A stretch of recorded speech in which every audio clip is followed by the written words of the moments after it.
কথালকে আজি দিনত সংবাদ মাধ্যমত এটা বাতৰি প্ৰচাৰ হৈছিলে যে গোলাঘাটৰ বাবুল দাস নামৰ এজন শিশুক আমাৰ বগাৰ গাঁও বুলি লিখিছিলে আচলতে বালিপুৰীয়া গাঁৱৰ তেওঁ সাহিল দাস নামৰ এজন যুৱকে অপহৰণ কৰি ৰাখি 50,000 টকা ডিমাণ্ড কৰিছে বুলি এনেকুৱা এটা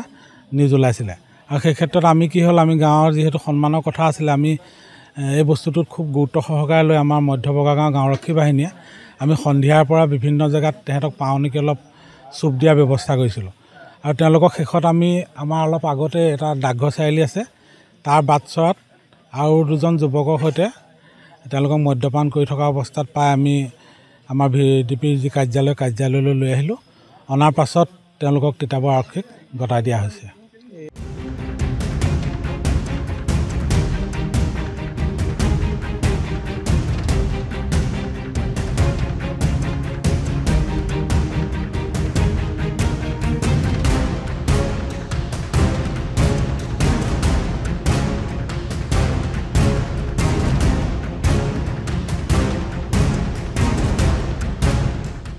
কথালকে আজি দিনত সংবাদ মাধ্যমত এটা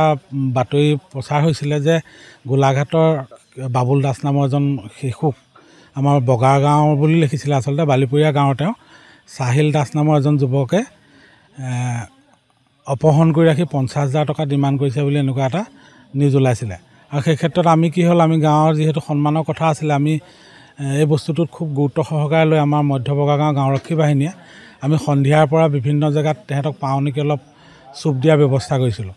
আৰু তেওঁলোকক শেষত আমি আমাৰ অলপ আগতে এটা ডাকঘৰ চাৰিআলি আছে তাৰ বাটচৰাত আৰু দুজন যুৱকৰ সৈতে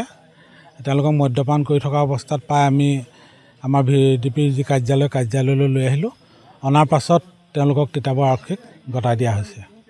যিকোনো খবৰৰ বাবে যোগাযোগ কৰক 7099017330 লগতে 7099017110 নম্বৰত